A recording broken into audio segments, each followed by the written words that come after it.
Time. Time. Time. Time. Time is a wave that lifts me up, higher than I've ever been before. I look down in the valley. I ride. I will get crushed. I fly down that wave. I don't look back. I am in total control of my destiny. But I'm not. Time. The giant wave curls over me, breaks time in foamy units, rolls into a tunnel I cannot avoid. A tunnel with no light at the end, just darkness. Silence. I am one with time. I don't feel gravity. I don't feel temperature. I am one with the origin. I am in the womb, about to be born.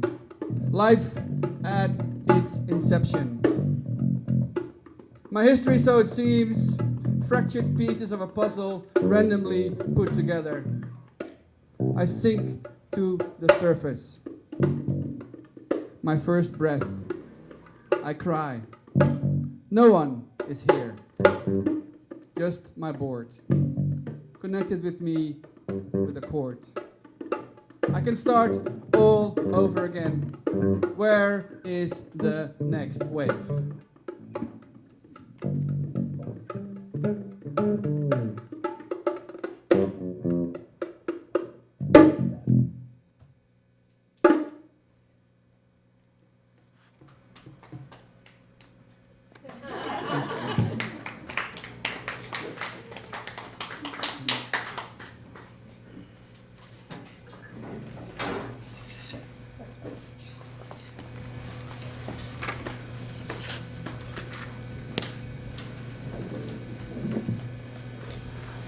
Mud. There is mud. Rain, clay, rain, mud. Sticky mud.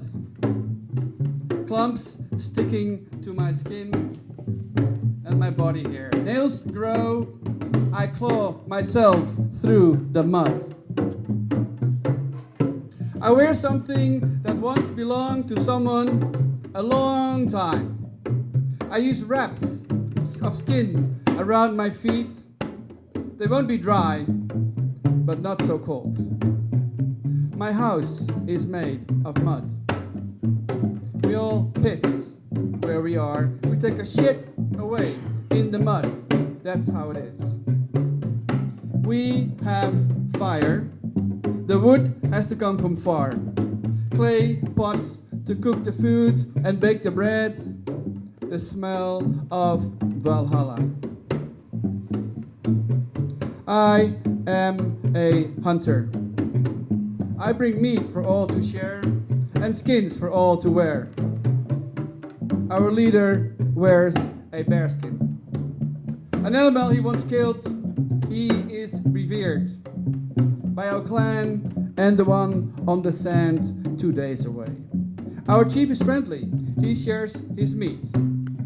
We are never hungry, never afraid, never sick. There are plenty mates in the mud clan. We mud fuck a lot. One day during the sun season, the warmth has dried the mud. It's hard. I wake up early to walk along the streams to catch a fish. I see a bear, a hungry bear. He is gigantic, very, very hungry. He wants to eat me. He attacks to kill me. His claws, my face, I bleed and feel pain. I am dizzy. Blood streams in my eye. I blindly push the spear into his heart. I win. He dies. I keep his hide, but share the meat. The bones we use to make more tools, the teeth the women carve into jewelry. The hide is my trophy. I feel like a leader. I'm content in the mud. I am the best fuck. The mates want me. One day, a small man appears from behind. I know him well. He never hunts, but he makes many noises. He kills me just like that and takes my pelt. Now he is the one who kills bear. Now he is the one the mates want. But he stays with his own mate, and he and her use the hide. They have others bring them food and decorate their home. He and her are revered by my clan. Their daughter wears the pelt just like I once did. She has never seen a bear, but she demands reverence. She does not mate in the mud like we did. She is waiting for a mighty warrior to join two clans and build a larger house, a place to protect our tools and our seeds from the enemy.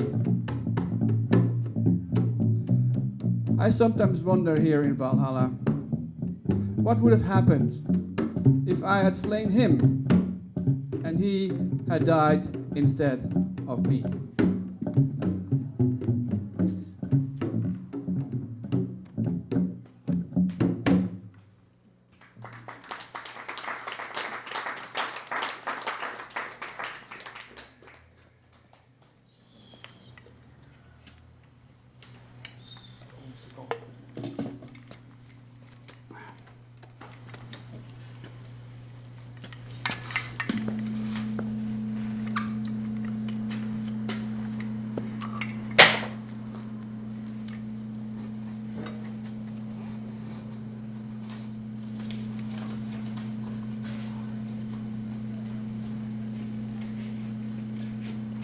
Good.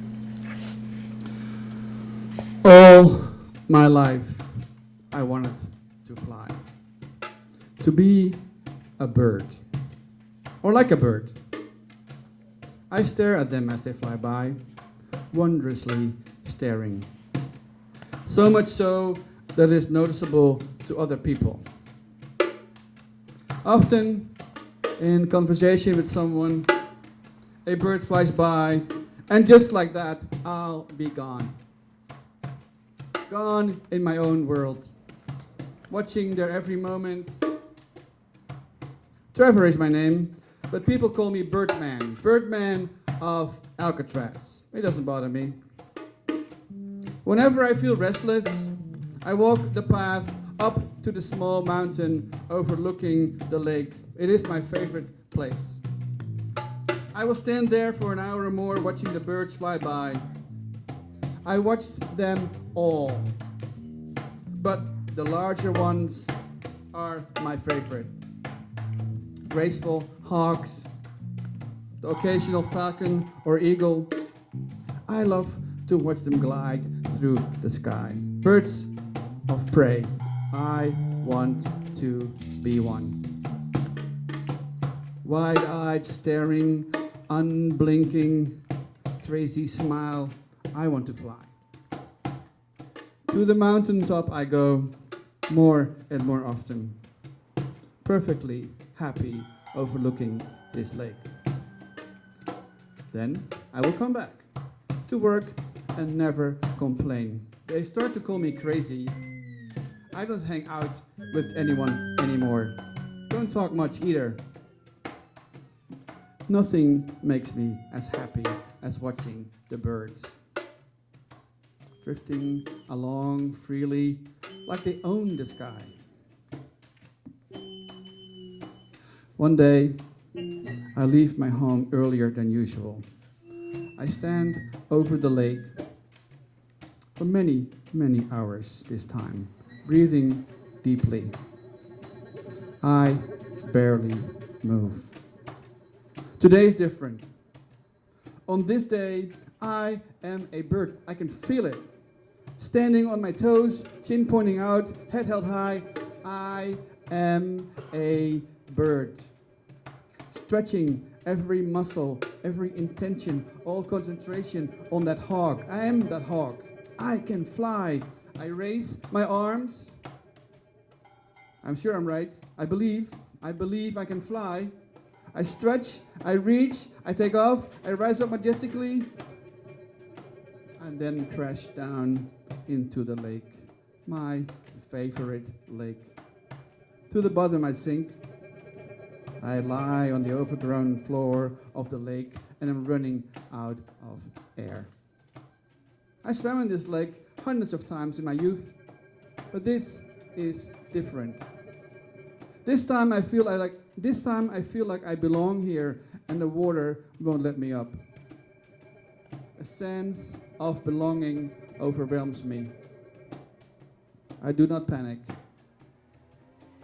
Finally, I have to breathe.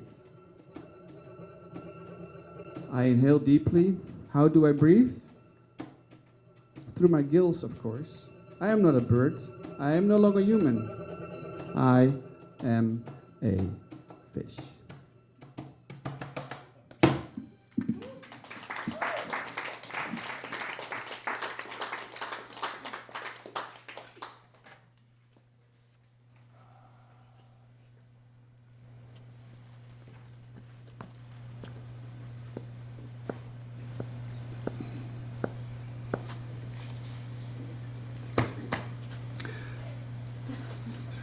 He closes the massive oak door behind me.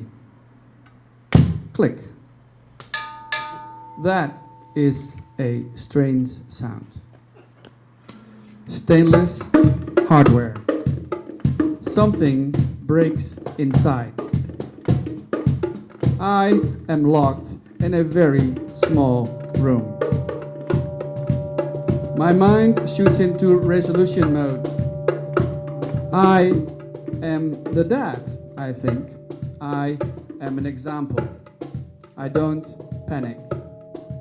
I calmly knock.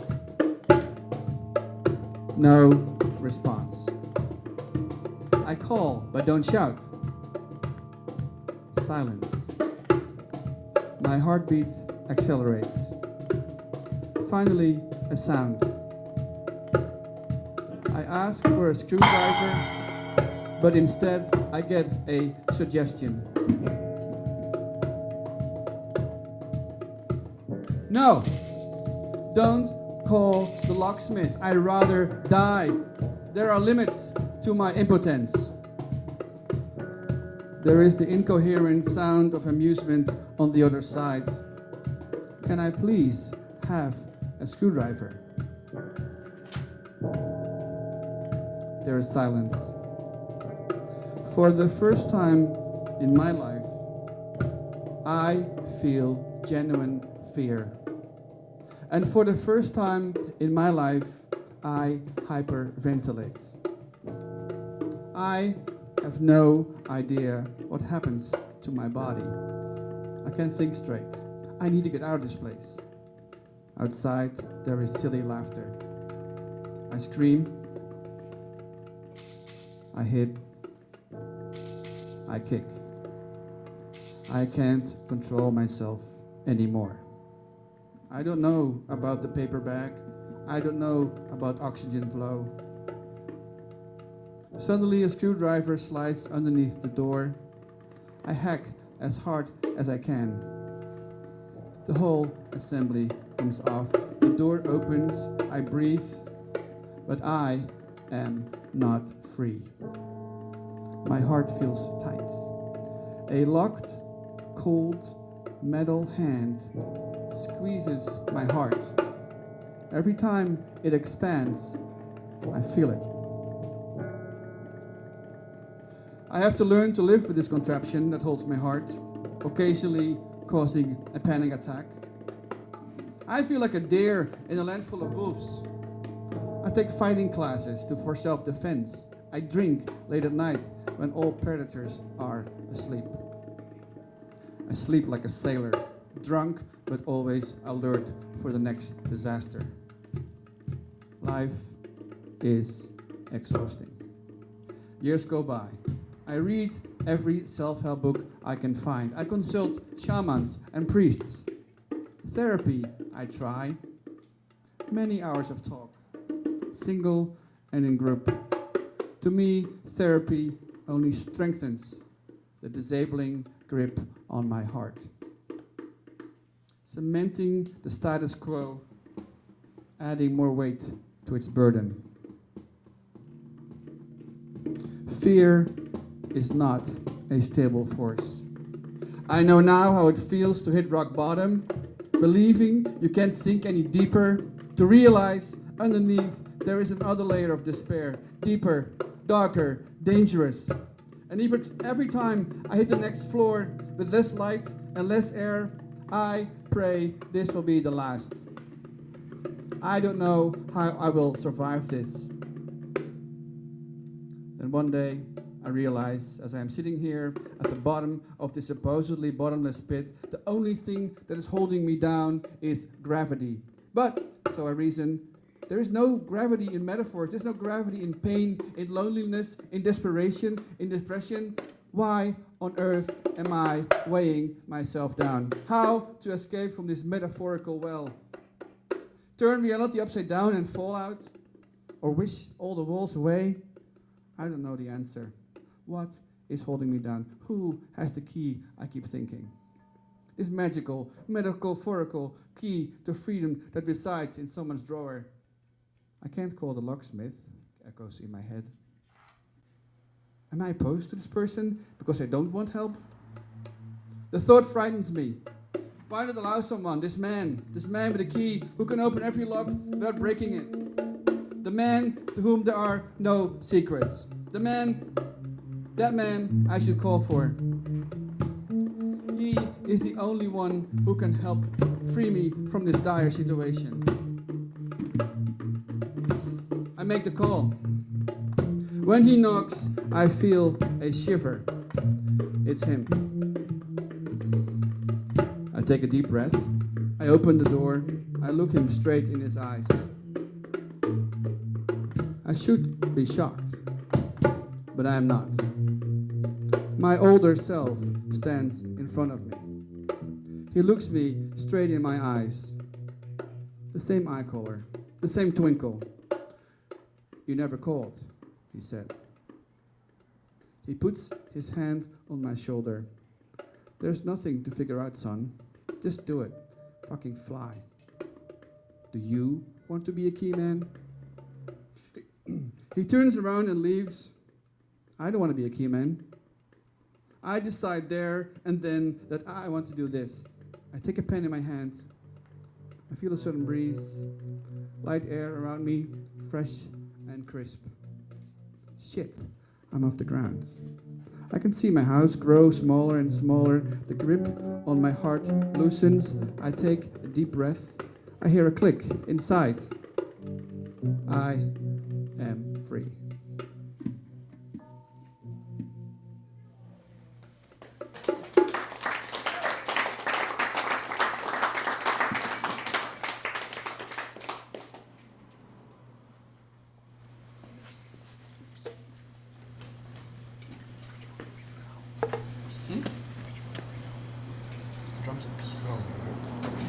Ja. Huh? Yeah. Yeah.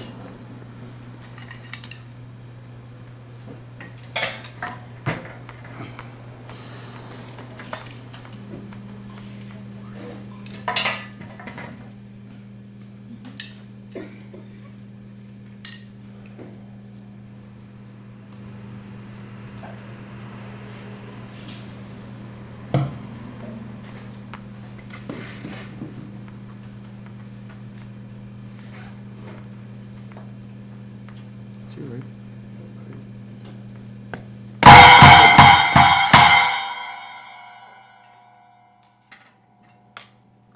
I don't need silence to hear the drums of the past. I need to listen. Over time, the sound of the drums muffle, soften, dampen. But they are still there. Listen.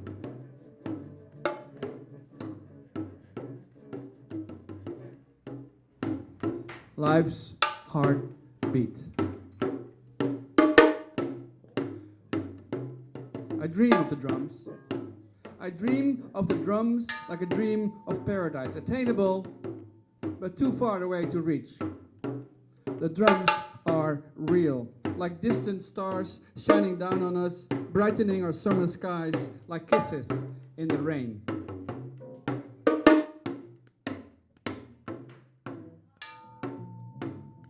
The drums replaced the silence and made us who we are. We sat in circles around the fire, all different but all equal.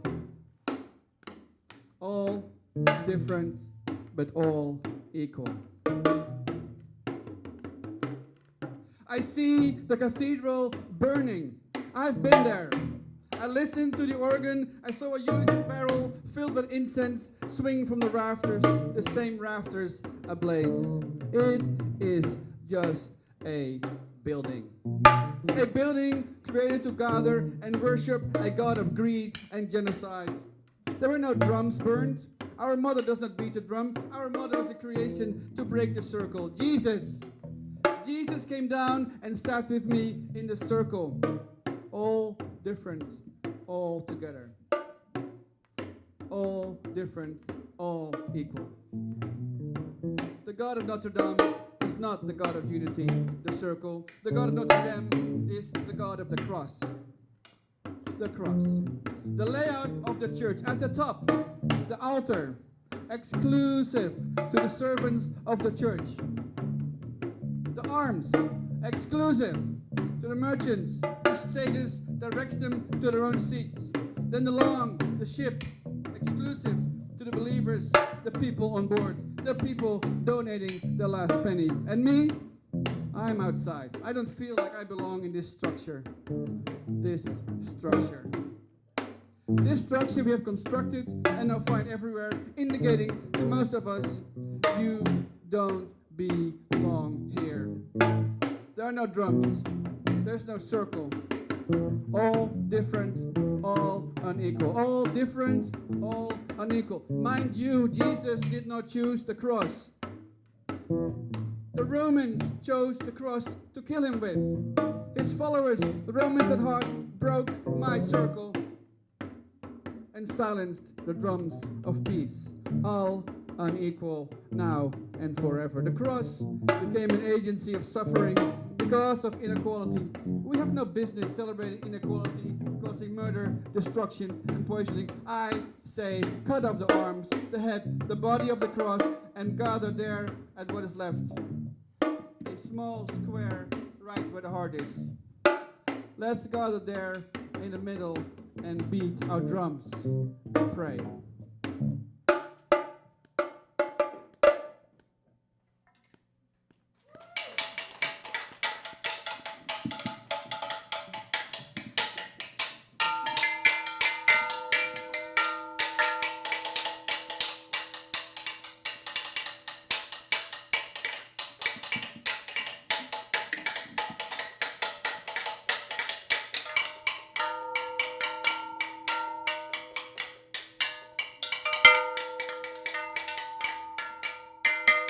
I say, cut off the arms, the head, the body of the cross, and gather there where there is what is left.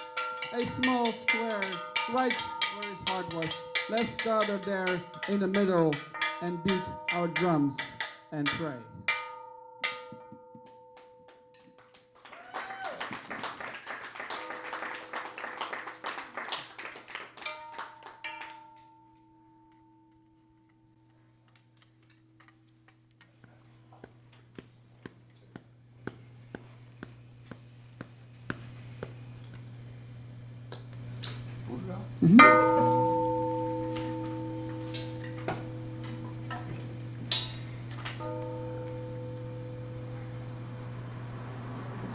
I am a voodoo doll for the mob.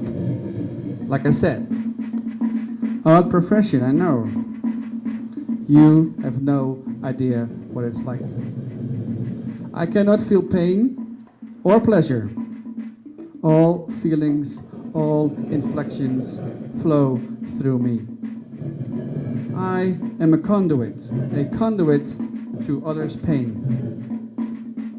Tell me about someone you want to hurt. Show me their picture. Let me feel like I know them. Let me get into their minds. Now, hit me hard. I don't feel it, but they do. Got a guy who talks too much? Cut out my tongue. Guy beats his wife? Chop off my arm. Don't worry, you can't hurt me. But I can hurt you. Just let me get a fix on them first. That's all I ask. Then strike away and consider it done. The best hitman ever. You get exactly what you wish for. But not murder, because I cannot die. I am merely a conduit to others' pain. It pays well. The job will get done. You won't double-cross me or dime me out. You know better.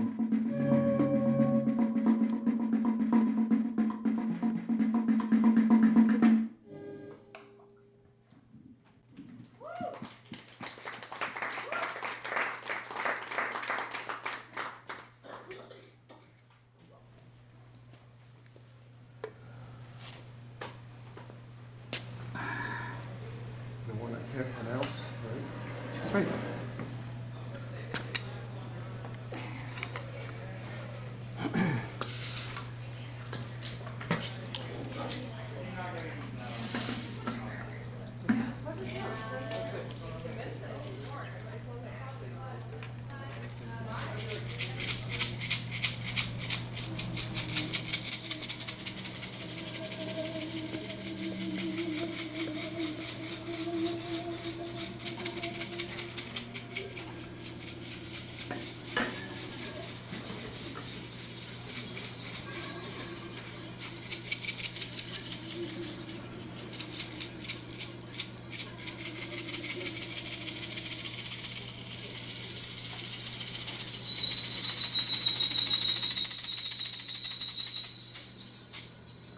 Lie down, she says.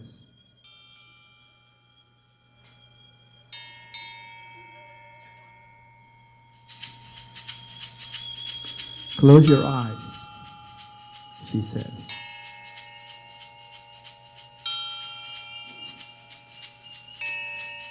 Breathe in, she says.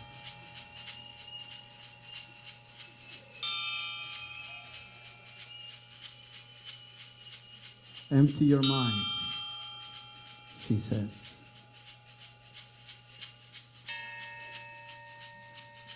Turn it off, she says. A moment. Anticipation. Surprise. There is silence. My body is in full control of my mind. Time. There is no time.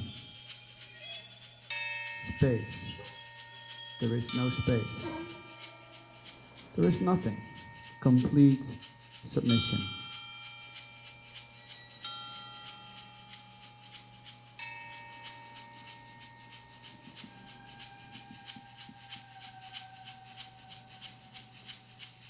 Her voice. See yourself as a child. See. See the child you were. Feel him. Smell him. Now open your eyes.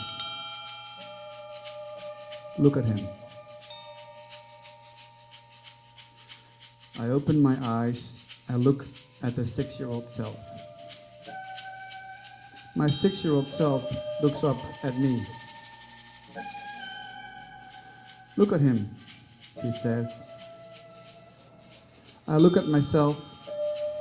He lets me, but he seems nervous. Are you afraid? He shakes his head. For a brief moment, he looks straight in my eyes. I see a lonely child. I remember him. Searching every day for something I know now is called love and compassion.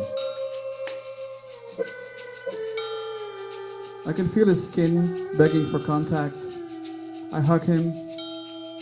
I hug him with all my heart and soul. I want to squeeze my life experiences into him so that he shall not make the mistakes I made. I know.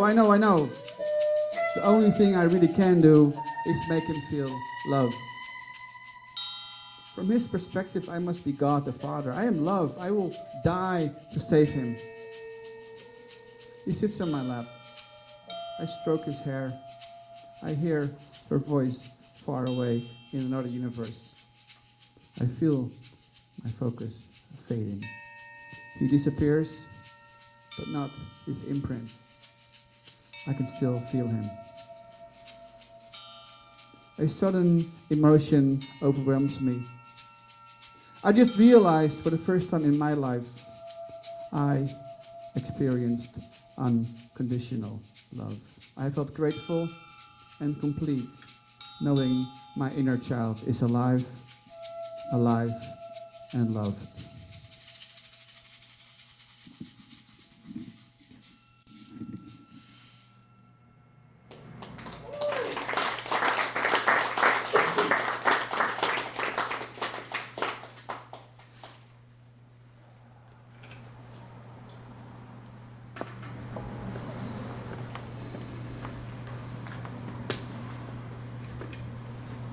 Enter messenger.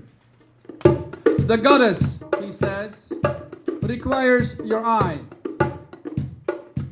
I am not the man to refuse the demands of the gods, even if that will cost me my eye. The goddess peers down from her pedestal. The expanse above her stretches towards the heavens. I am in awe of the grandeur of her temple. The temple of Eros.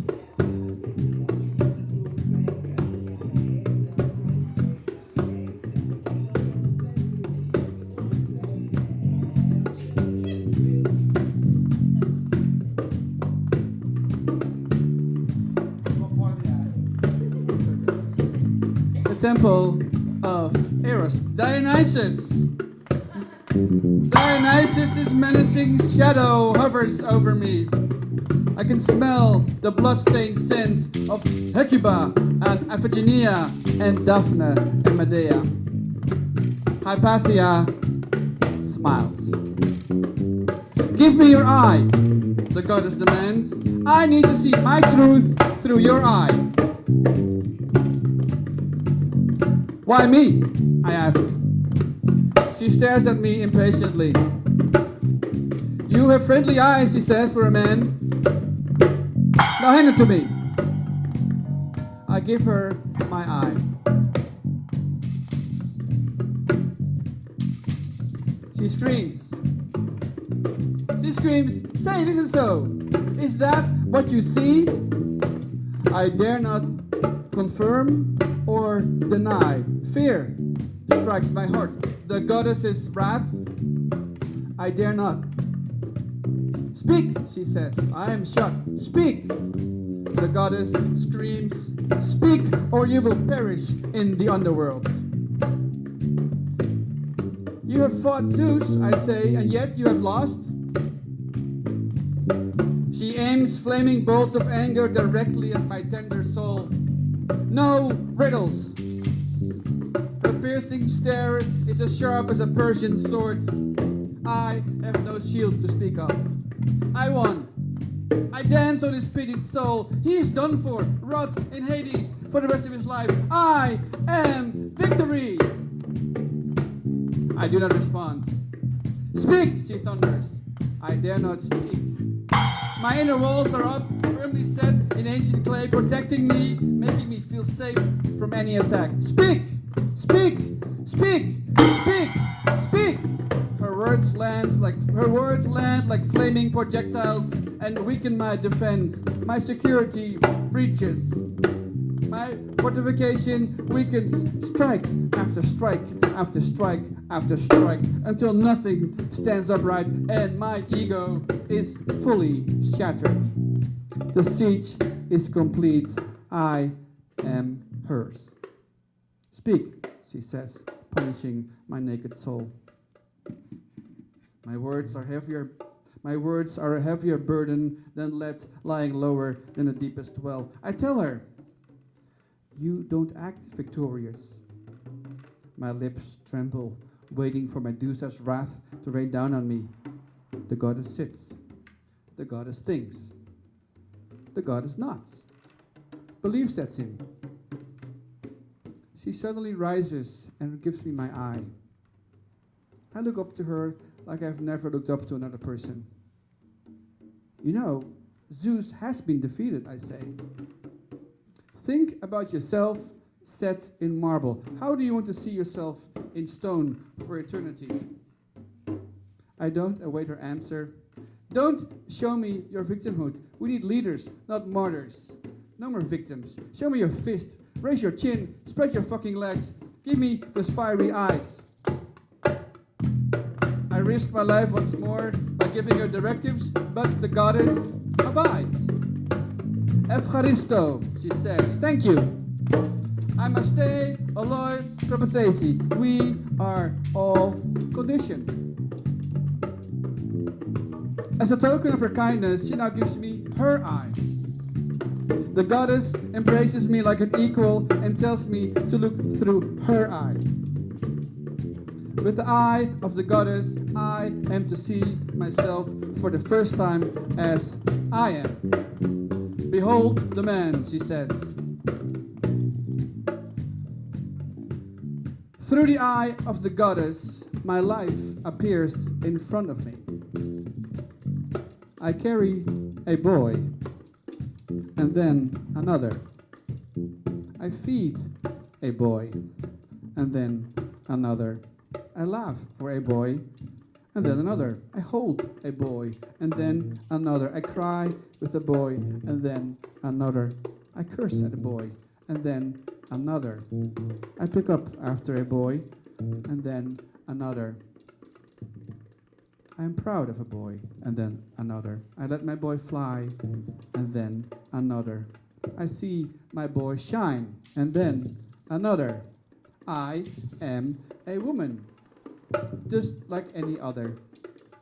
I give her back her eyes. What did you see? She asked. I am a woman, I reply. Yes, you are, the goddess says. Love your children with all your heart. That is my command. Accept who you are. The goddess has spoken.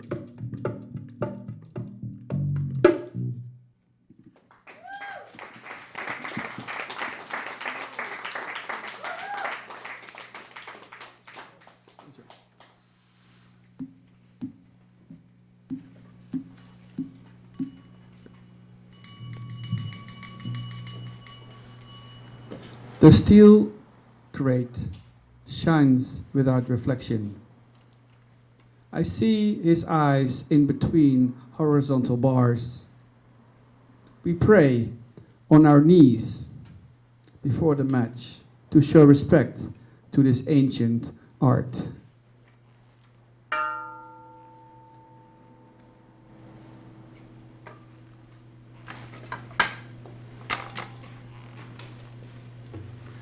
The dojo, supposedly a safe haven, where I can leave my thoughts and fears at the door. Here, past and future condense in the now. I race from Seiza. My left hand firmly clinches the handle of the shinai. I bow, I pull my sword and scream. I shout to clear my airways. He yells to instill fear. An old man's life scream. With both hands, he rings his sword, his tip nervously shaking in my face. I try to be calm, methodical. Let the build-up come to a cathartic eruption. I wait while he quickly lifts his sword to go for my wrist. Kote, he yells. What should be a gentle tap to score points is now intended to break my wrist. I look him in his eyes. I see hatred. He hates it when I take my kids to practice. He hates it that I don't have a job. He hates it that women are having careers. He hates his own life. His children who torment him and turn their back. His wife who ignores him. His God who has left him. He hates his country, not be white. The little empathy I had left is now crushed by a sharp pain in my wrist. Suddenly, he makes eye contact with his side. There's another man. Sensei comes in for a dough, strikes deliberately next to my protective shield and slams my kidney hard.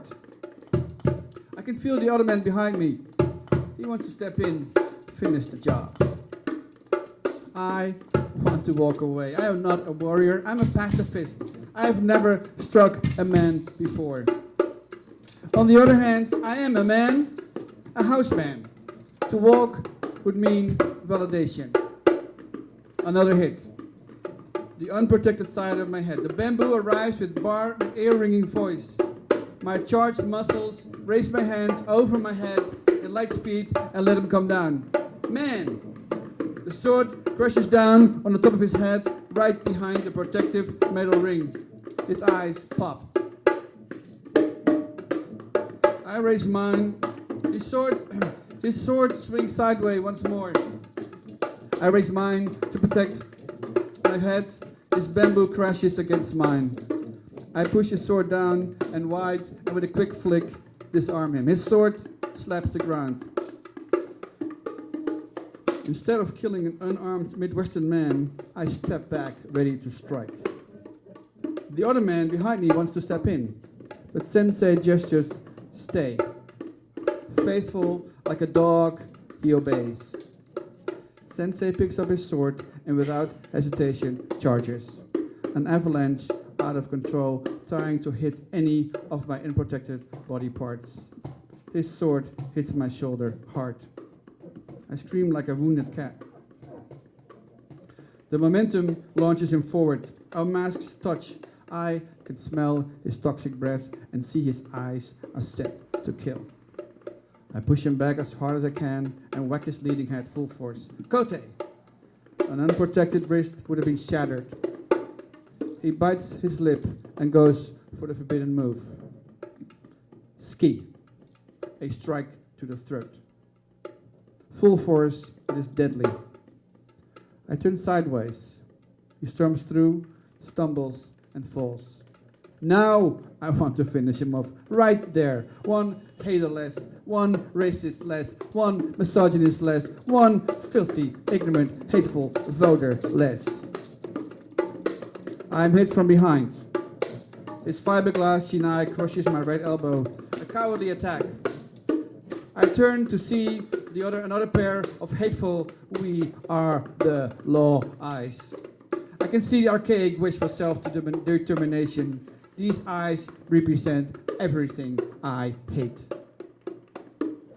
These eyes stare down into the holes of the slave trade and the cavities of the gas chambers. These fucking eyes. These eyes deserve to die. This is not a matter of them versus me. This is a matter of survival of the humankind. These eyes need to be destroyed so that there will be no more harm in our future. I give it all I have. I find the right combinations. Man, kote, do, man, do, man, kote. I feel their hits simultaneously, but it doesn't stop me. I see eyes of hate firing venomous lightning bolts. I know I have to keep going until they die. I scream at the top of my lungs. Man, do, kote. My sword speaks for all the anonymous victims who suffered by these hateful eyes. These two sons of the men who infected the blankets and cowardly poisoned wells of the innocent. I see their pain, but no remorse. This keeps my figure energized. Sensei's head sags. His strokes become weaker. I take advantage. I pound him until he falls to his knees and raises his hands. The other man now stares at me with his miserable, cold, fearless shark eyes. His sword flies towards my knees. I step aside and crush his fingers with a single blow. Tears shoot in his eyes. He pretends to give up. But when I lower my sword, he raises his hands to strike a final blow. The tip of my sword crushes his throat. Ski. He goes down, grasping for breath. I bow out, ashamed. I leave this unholy dojo and promise never to return. I am on my way, a battle-tested, unintentional samurai.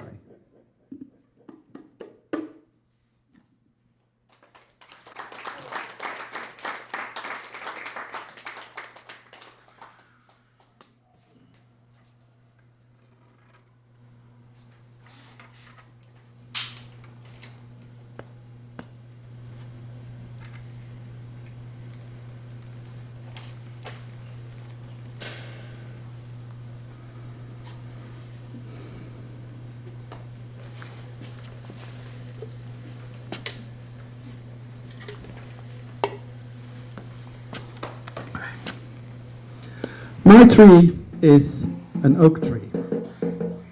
In the woods, right down the street from me. I love that tree. Luscious crown, firm branches, the color of the leaves, a solid trunk so solid it makes me smile. I imagine my ancestors worshipping her as a force of life.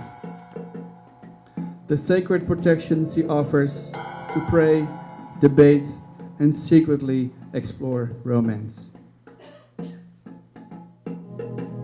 I know she has no heart. Mine is floating free inside, my chest moving up and down as I breathe.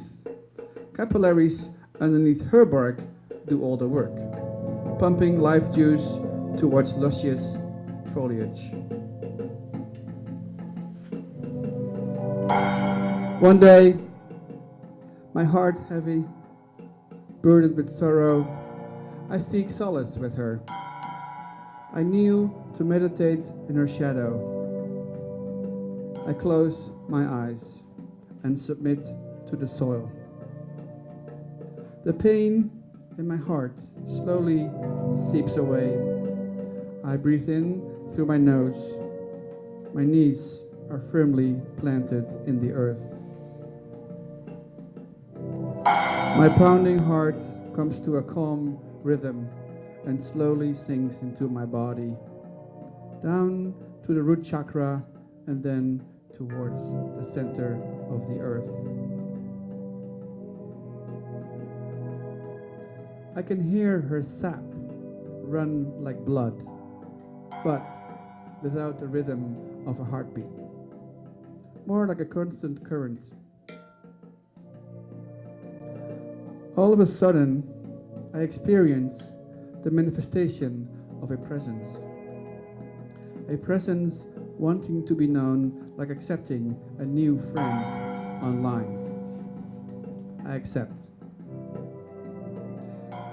You know, a friendly, crystalline voice sounds, you have been worshipping my ass all these years.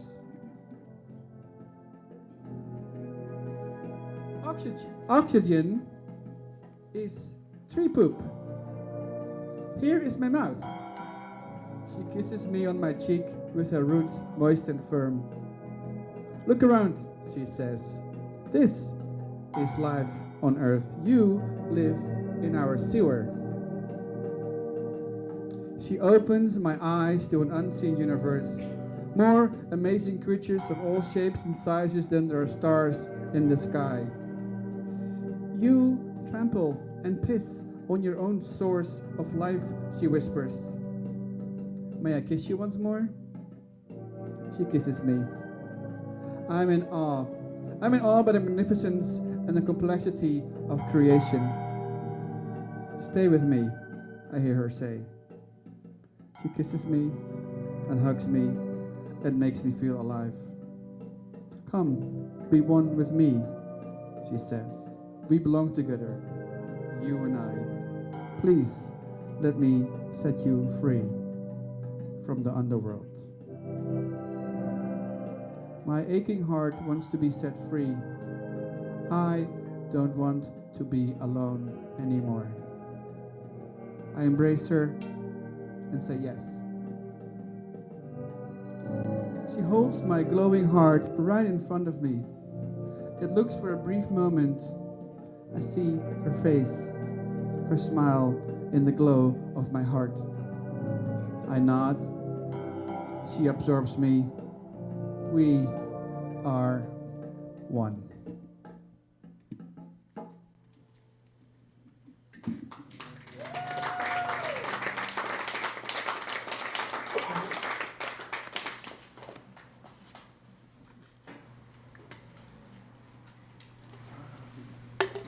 Count out a beat. This will be your word. Right. Count out a beat. Count out a beat. Oh, sorry. 3, 4, 1, 2, 3, 4. You will be able to stay put, my friends. You will be able to live stream, share, and Insta the revolution. You will be able to see the revolution in Minnetonka and in sunny Timbuktu. The revolution will be streaming for all to see. From Sochi and from Tennessee. You will live stream the revolution on Twitter and on Facebook and Snapchat for all and no one to see. YouTube will show the revolution to an audience of one and the government too.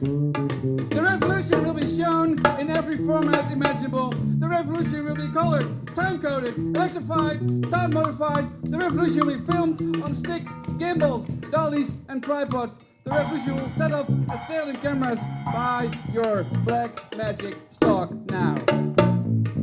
The revolution gets 1 billion hits on YouTube. In the first hours, all audiences of one.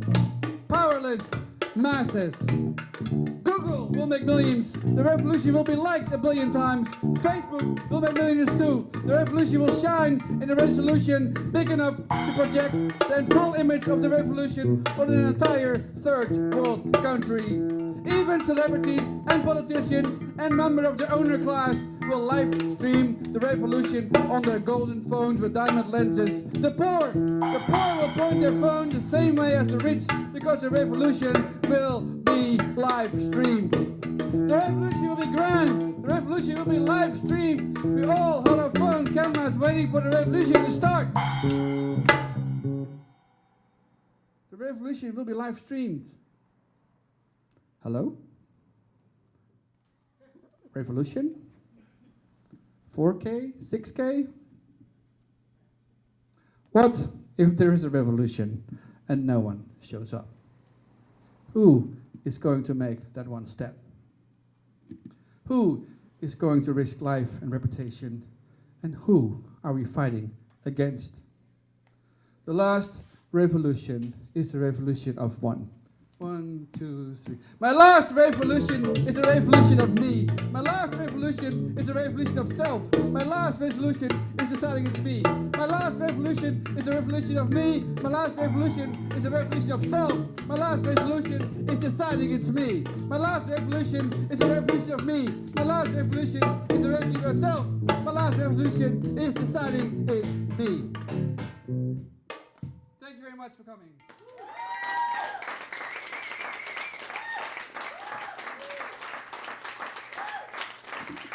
There's 2 more shows, Friday and Saturday. Please spread the word. Bring some cards if you want to. All right. Herr Harders. Oh, sorry. Ladies and gentlemen. So on drums, Jerry Mayo. On bass, Lucky van Dijk. I'm Harders. See you all soon. Thank you.